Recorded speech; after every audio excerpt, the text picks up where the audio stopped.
menjelaskan tentang kompensasi berdasarkan kinerja dan strategi kompensasi untuk meningkatkan kinerja karyawan. Pengertian kompensasi menurut William B. Werder dan G. Davis, kompensasi adalah apa yang seorang pekerja terima dari balasan apa yang telah dikerjakan.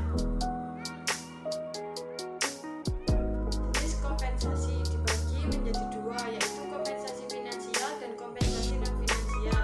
Kompensasi finansial dibagi menjadi dua, yaitu kompensasi finansial langsung adalah sebuah bayaran yang akan diberikan kepada karyawan dalam bentuk upah atau gaji. Yang kedua adalah kompensasi finansial tidak langsung, adalah sebuah imbalan atau tunjangan yang diberikan perusahaan kepada karyawan dalam bentuk asuransi jiwa atau bantuan rumah. Yang kedua adalah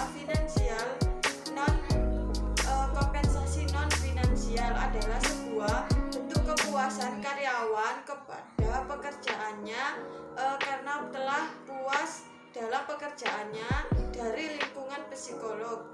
Faktor-faktor yang mempengaruhi kompensasi menurut Mondai 2008.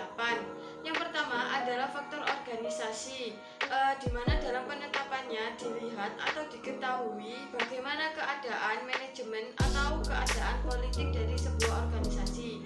Yang kedua adalah faktor karyawan, di mana penetapannya harus mengetahui atau dilihat dari kinerja karyawan tersebut.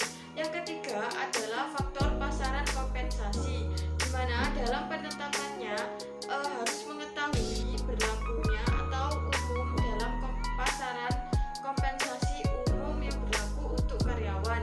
Yang keempat adalah faktor pekerjaan, di mana dalam penetapannya harus mengetahui atau dilihat dari jabatan atau uraian pekerjaannya.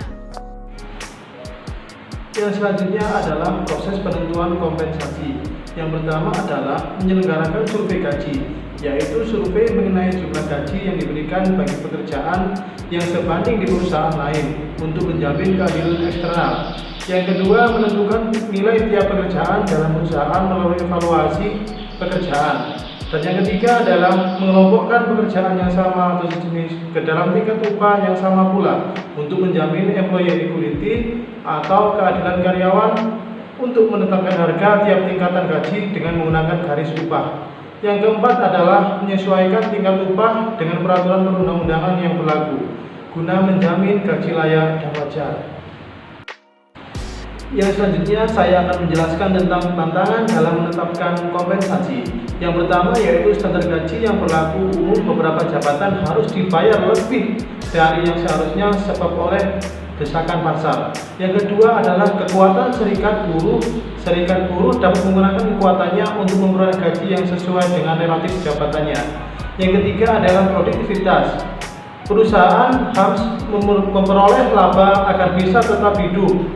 Yang keempat adalah kebijakan gaji dan upah. Beberapa perusahaan memiliki kebijakan yang menetapkan mereka harus mengadakan penyesuaian terhadap gaji yang telah ditetapkan.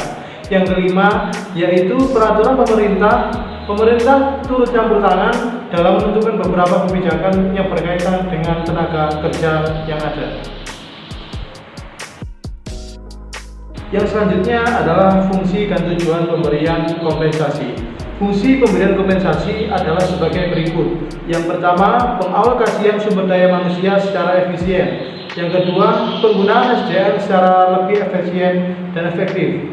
Yang ketiga adalah mendorong stabilitas dan pertumbuhan ekonomi. Sedangkan tujuan pemberian kompensasi adalah sebagai berikut. Yang pertama, pemenuhan kebutuhan ekonomi. Yang kedua, pengkaitan kompensasi dengan produktivitas kerja. Yang ketiga, pengkaitan kompensasi dengan sukses perusahaan. Yang keempat, pengkaitan antara keseimbangan dan keadilan. Pemberian kompensasi didasarkan oleh dasar-dasar dalam menetapkan kompensasi. Demikian yang dapat kami sampaikan, kurang lebihnya mohon maaf. Saya akhiri. Wassalamualaikum warahmatullahi wabarakatuh. Selamat belajar.